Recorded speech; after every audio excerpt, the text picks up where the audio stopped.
Good morning from Sacred Space at Titania's Realm. It's 10:42 a.m. on the 20th of July 2024. Just notice I've got still a bit of eye makeup caught in the corner of my eye. It's a cold morning and it's a little bit windy, but it's a beautiful sunny day outside. We've been out, Charlie and I. We've just come back in. I'm still in my nightie. I've put my cardigan on. I've only had 4 hours sleep, which is astonishing given I had the wild dance last night. I should have been exhausted, but I think CPAP is starting to work. I mean, if I feel energized after dancing wildly for 4 hours and then only having 4 hours sleep, where is this extra uber soul, this extra energy coming from? Curious minds might want to know. Probably from breathing all night, which my body's still getting used to. It's not used to functioning like a normal person, just saying. Still a bit, the CPAP gives me a fair bit of congestion, but the schnoz seems to have dried up. So also a good sign, because I was getting worried that I was going to be existing with CPAP for however long with this constant congestion. So that's starting to adapt and adjust and frankly go away. So things are starting to look quite positive in my world with better breathing. Be amazing. I wonder what I can achieve once I get my sleep apnea under some sort of control, what the next adventure will be. I'm being called into service, I know that much. I saw that again last night. People coming up to me and looking at me in a little bit in awe and astonishment and admiration. This little old lady, 59, dancing as wild and as energetically as the young 18-year-old Maori lad that I invited to dance with me for the very last song. Actually, we were like a third of the way into Seven Nation Army, and he's just sitting there looking at me. I went, "Boy, come and join me in the dance," and he jumped up immediately and off we went, and it was quite beautiful and astonishing. And I was impressed that although my health is rather precarious, but mind you, always has been, even when I was 18, that I can dance as wildly as an 18-year-old lad, full of energy and light. So it's beautiful and it's magical and it's a bit astonishing. But I'm, as always, grateful to the gods who bless me with this excess energy or chi or life force or mana or however you want to describe it. Anyway, I probably will get tired after doing this reading because I'm feeling great, but it's like, what goes up must come down. So I'm just going to move through today a bit gently, I think. But I had a wonderful, wonderful time. A wonderful time. There's a beautiful energy that develops usually by the third set when I enter into my trance state, and it's quite potent and powerful, and I'm sort of calibrating from it myself. I think I did my own personal self-healing a bit last night too. It was, I can't even put it into words. I guess some things aren't meant to be put into words. I just have to go with the flow, babies. Go with the flow. But yes, very grateful. Very grateful for my friends in the club that, love and protect and dance with me and enjoy the vibe. It's just very, very beautiful and powerful and spiritual too. For me, it's spiritual. Anyway, I'll carry on with today's readings of even date memories, 20th of July 2024. Happy birthday to my worthy psychiatrist. He doesn't watch my videos, I don't think. It's enough he sees me for debriefs every 2 weeks and has me sitting on the proverbial couch whining about my life ad nauseum. We've been doing this together for 14 years, so happy birthday, doctor. You've put up with a lot dealing with the Tanya and all her varied, mystical, magical, quirky, eccentric, unusual ways. But I'm grateful for your healing and your big, big agape love. Here I write the title. Today's title is called Being Fully Alive is Awesome and a Little Bit Dangereuse, darlings. Indeed it is. Not so much dangerous these days, but still awesome. Here I posted a photo of a Romani caravan. It's absolutely exquisite. I have to do it in phases though because the photo posted way too big. So there's like the roof of the caravan, and then we scroll down. We've got the bedroom or the bed, and the beautiful lamps on the side, and the beautiful. It's just so exquisite. I would love to live like that actually. Look at the beautiful inlaid timber cabinetry and chest of drawers, the copper kettle. Oh, it's just gorgeous. I feel right at home. Feel right at home, babies.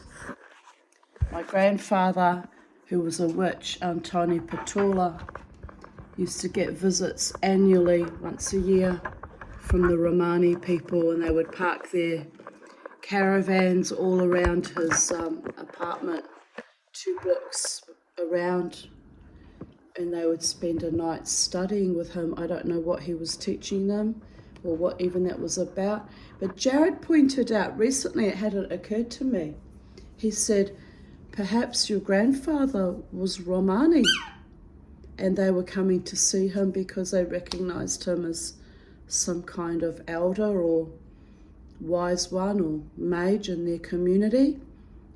That had never actually occurred to me before. My mother told me the story that they visited him, but she couldn't really tell me why or what exactly was going on. But this was, of course, pre-Nazi Germany, because the Romani people were put in death camps along with the Jews. It was absolutely evil what happened to them. And they still suffer a fair bit of discrimination in Europe to this day. But yeah, that struck me as, that kind of really sank like a stone in my consciousness. I said, yes, Jared. I said, I always wondered why he was deemed to be so valuable and important in their community that they made this effort to visit him on this particular night. I don't know what the actual date or night was, but it must have been of some significance in their culture. And yeah, it just, he's quite correct. That very well might be the reason. So I mean, I don't know for sure if that's true, but it just seems logical, doesn't it? But anyway, it explains a lot though about his wanderlust and my mother's wanderlust. My daughter Crystal has the same wanderlust. I have the wanderlust, but I don't have the money to, or the feeling of, risk-taking or courage to just throw caution to the wind and just leave my home and just go wandering. But it's kind of an innate drive inside me. I'm always armchair travelling. I'm always, looking on YouTube at sacred sites all around the world, or imagining what it would be like to be in Paris in an outdoor cafe right now, eating almond croissants, perhaps looking at a very handsome Frenchman. But we know what Frenchmen are like, don't we, darlings? They're lovers, not fighters, and they're very rarely faithful to their wives. So I don't really want a Frenchman. Well, it's a nice little fantasy that runs through my head every now and then, Wouldn't it be nice? Or I could go to Italy and, well, Italian men would go completely wild for me. Oh my goodness, that would be a problem actually. Or I could go to anywhere, maybe Greece. Oh, I'd be in trouble in Greece too. Well, maybe I'll just stay home and be good. Be very, very good. Anyway, you kind of have to giggle. 20th of July 2024, 3:17 a.m. this morning. Home from a great and wild night of dancing. Ramjet finished the night with another of my most favourite songs, Seven Nation Army. They couldn't hold me back. I yelled out to the 18-year-old Māori kid who was sitting near me, "Boy, come and join me in the dance." And so he did, and together we both went off. The magic just blossomed exponentially. Amazing. He was a lovely, respectful kid too. We shook hands to thank each other for the dance. I was tempted to hug him, but he kind of, as soon as the song ended, he kind of froze. Oh, well, I'll just shake his hand. Don't need too much intimacy with old ladies, old enough to be his grandmother. But there wasn't a sexual component at all to the dance, which I'm grateful for actually. It was just him and I just being wild and joyous and carefree in our own spirits, and it was just potent, really potent. When the song finished, Juddy quipped to me, "Well, that was fun." I kissed his hand in deep gratitude for the music, for the wildness, for his paternalistic protection of me over many years of dancing myself into trance, for the healing which we all so deeply will be gifting to each other in the coming months and years. Holding each other precious, cherishing each other, blowing full vibrancy back into our bodies, minds and spirits. Courage, heart, corazon. Aroha nui. So much, much love, my darling. Shamans, my fellow shamans across the world, I'm calling on you and your beautiful, powerful, spiritual energies. I'm calling upon you, my beloved ones. Healers, trustworthy doctors, ancestors that love us, and angels. I humbly request that you protect my beloved ones. Mama T has spoken. and will be dancing her prayers for as long as there is magic left inside my soul. Expect miracles. Love is the law. Love under will. Amen. V'salah.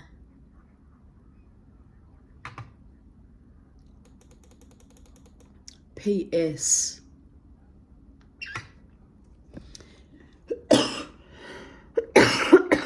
Excuse me. I danced even though I had sciatica pain. I pushed myself through it, so now I'm in a hot bath before bed. Mustang Quay is powerful even in her older age. Fragility, laughing my ass off.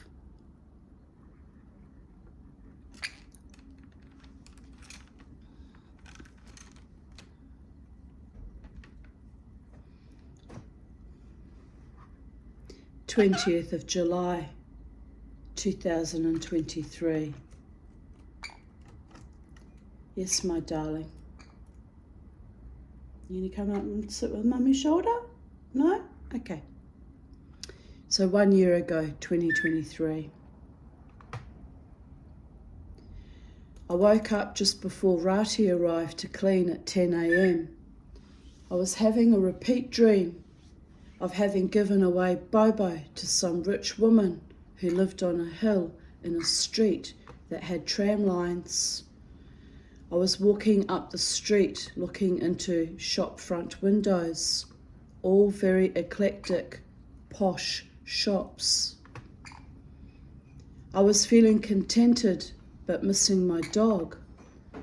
Suddenly he came bounding up to me with his tongue out, all doggy smiles. The odd thing was his fur was white and curly like a Maltese. His new owner eyed me suspiciously. "What are you doing here?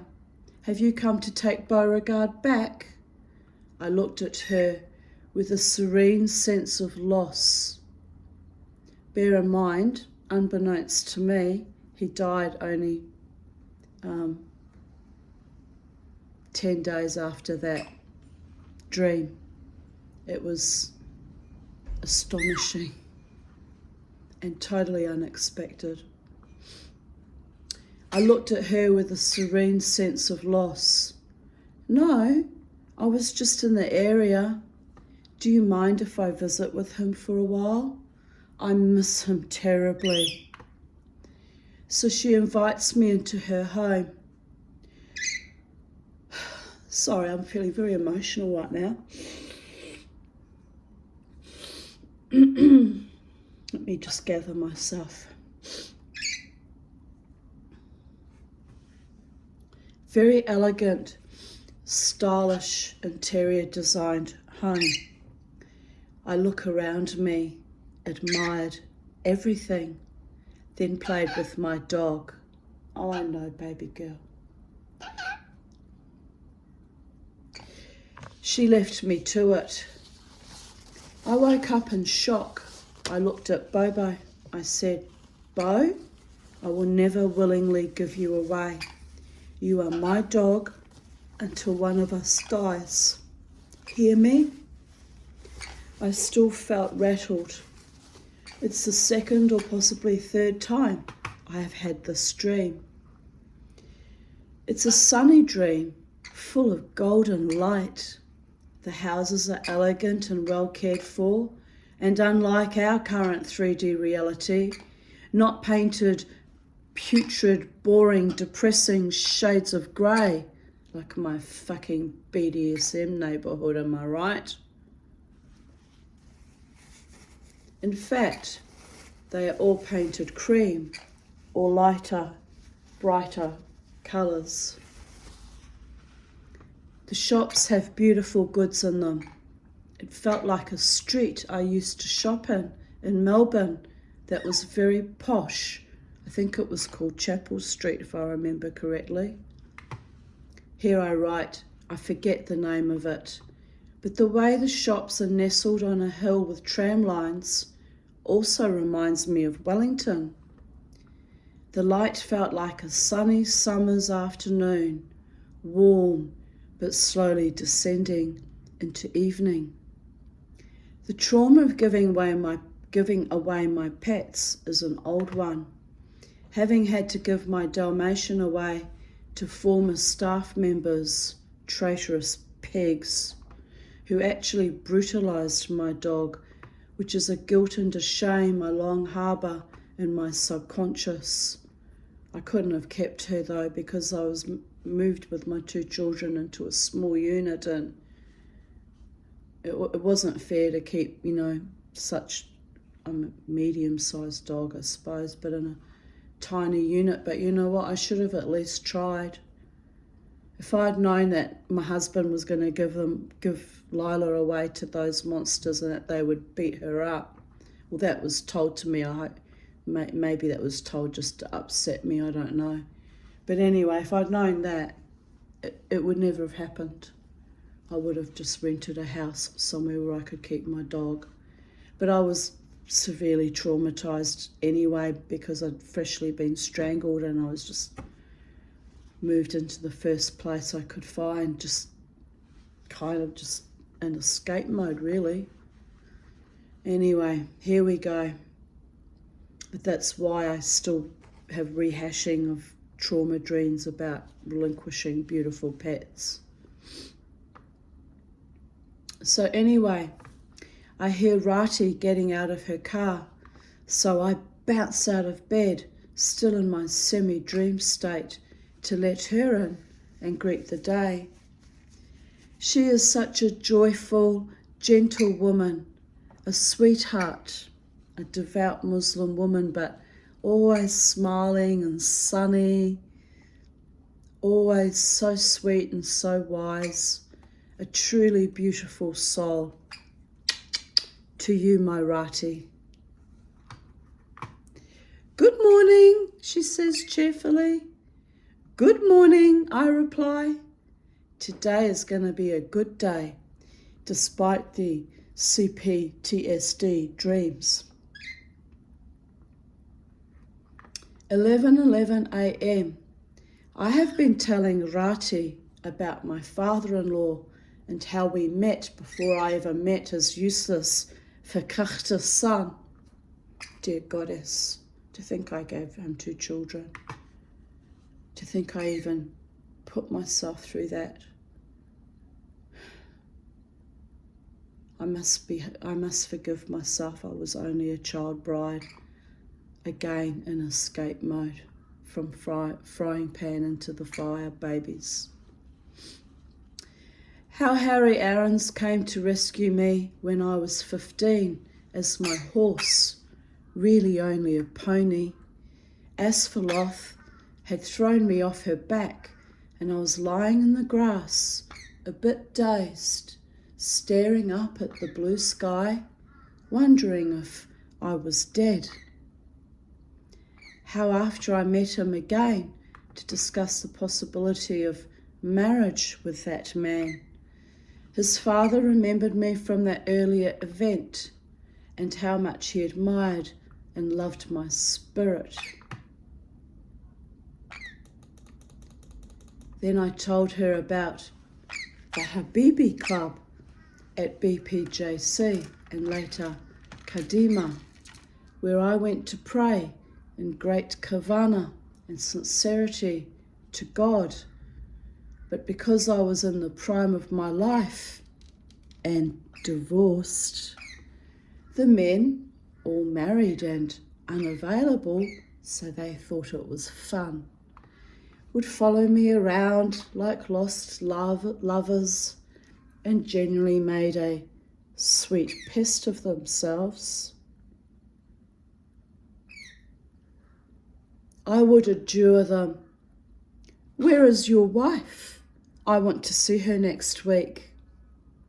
My wife is not Jewish, they would reply. No matter, I would seethe. Jewish, not Jewish. She is still your wife. Bring her. there is too much heat in this kitchen. I was well aware that they were acting as if I was, I don't know what they thought I was. Fresh meat or something. It was inappropriate how they behaved actually. So then eventually the wives would come along because I would insist upon it. And some of the wives would actually act quite inappropriately, looking at me with envy and spite over what I hadn't done anything wrong. One of the wives commented one time I was wearing a red long sleeve skivvy because it was winter, and a red corduroy skirt and beautiful red shoes. She said, "Oh, you look so wonderful in red, Tanya. No wonder all the men follow you everywhere." And I'm like, really? Like, come on, seriously? But anyway, I just politely said, "Oh, thank you, darling." She says, "I would love," she always wore earth tones, like beige or greens or puce or occasionally blues, a lot of green, different greens, never red. And then she looked at me this particular day after complimenting on my outfit being all red, and I won't name names. Her husband was very, very kind to me. He was actually a decent man, by the way. But there was some kind of real, I don't understand it, kind of, real enmity and jealousy vibes coming from her. And I hadn't done anything wrong. I'd never flirted with her husband. I'd never given him any, I loved him as a friend. We were friends, but never given him any, any come-ons or anything of the kind. Of that I am certain. But anyway, she commented about my wearing red, and then she said, I saw this beautiful red coat or something, she said, and I thought about buying it. She said, but I don't normally wear red. And I said to her, you can carry off red very well. I said she had, brown coloured hair, and I could tell by her skin tone that she would be able to carry it off. I said, you should buy it. I said, red is a power colour. It represents love and passion and life force and chi. And I said, it'll do you the power of good to wear red. And I said, and I think you would look beautiful in it. And next time I see you, I aspire to see you wearing that coat. And I smiled sweetly. Because believe it or not, even though a lot of the women in my congregation were quite spiteful and jealous of me, I wasn't spiteful and jealous of them. I'm a true and authentic friend and or acquaintance. That's why it's not wise to fuck with me, people. My intentions, by and large, usually are honourable, unless I declare to someone that they're my enemy, and then it's on for young and old. But, I didn't see them as enemies at all at that time. I found out later about the constant pernicious, vicious slandering and backstabbing, which, is a seeping wound to this day, by the way. But anyway, a few weeks go by, and I go off to, to pray in our little congregation. And sure enough, I was very impressed and very proud of her. I mean, these were wealthy people. She could easily afford the coat, She had bought the coat. She stood in front of me wearing the coat, and I said, oh, you look absolutely gorgeous, and red does suit you, and I'm so glad that you followed my muse, my inspiration. And she looked at me and she said, me too. She said, I feel quite wonderful. And you're right, she said, red does make one feel a bit more powerful and energized. So that was my gift to her, by the way, one of my few gifts to her. And I hope wherever you are, my darling, you're still wearing red occasionally, even if only as an act of defiance. Here I write, after telling the men there was too much heat in this kitchen, indeed there was, following me around like lost boys. Dear Goddess. I wasn't really fully conscious at that age either of my power as a woman, as a spirit, as my sexuality. I was always tamping it down like a wildfire, trying to just keep a very tight lid on it because of bitter disappointments and dangerous situations with men. Anyway, I continue writing here. Integrity is everything. Yes, it is, babies.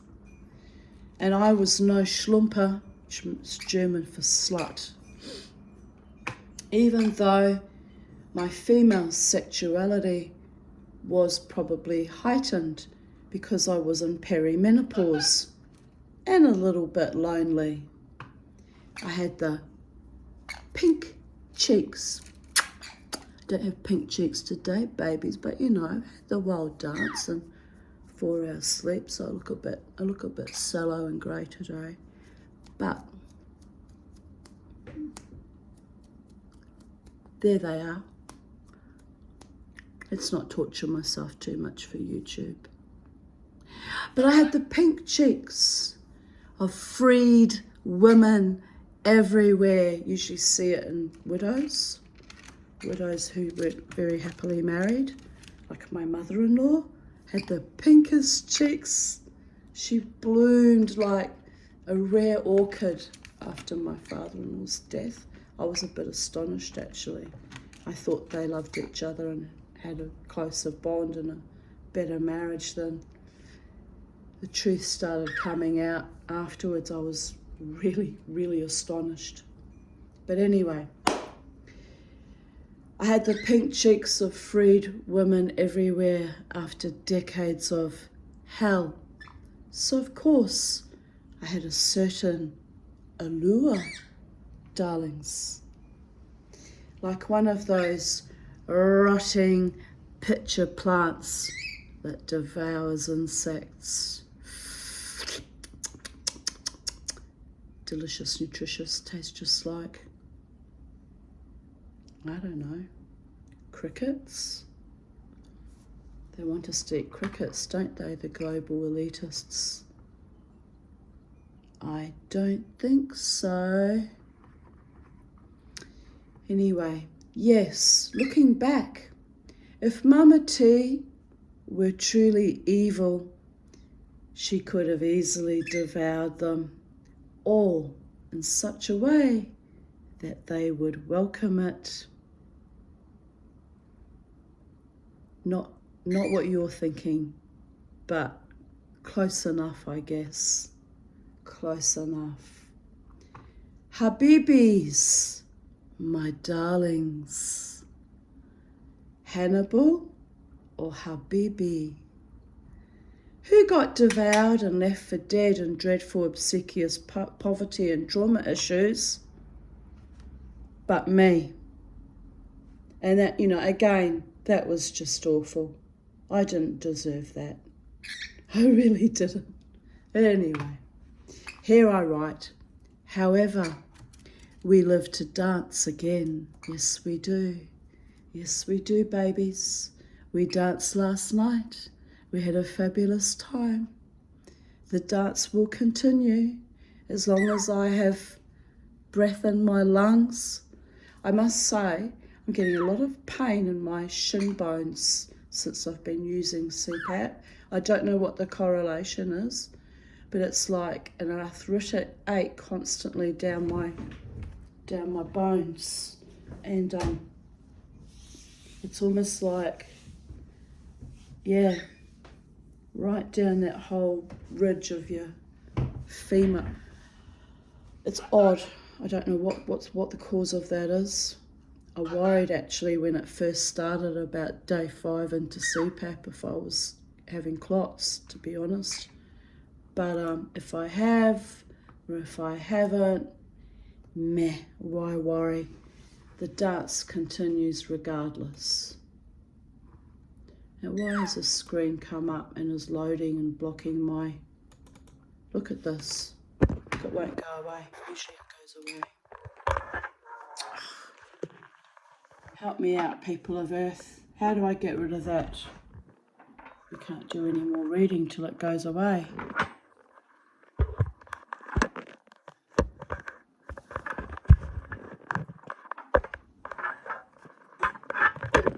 Trying to get this to sit without knocking off the... How do I stop that? F7? Try F7. No. Oh, that usually pops up but goes away. It's like frozen. Oh, don't tell me it's frozen.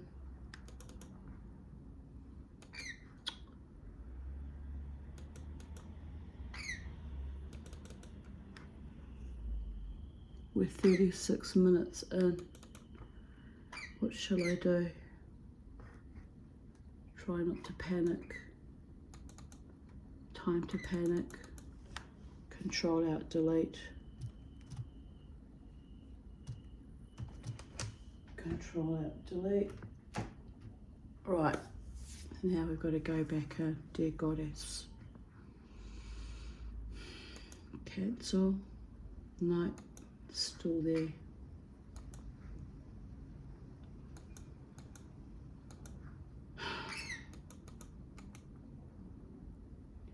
Reload.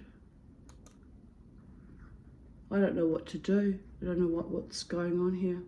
That stupid thing pops up, but it usually blips off again just as fast.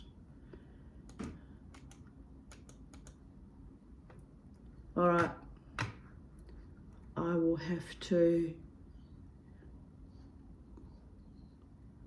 Oh, this is really frustrating. I will have to end this video and get out of this somehow and start from scratch. So, I'll be back with part 2 of 20th of July 2024. Bear with me, people of Earth. I'm sorry. I don't know why this is happening.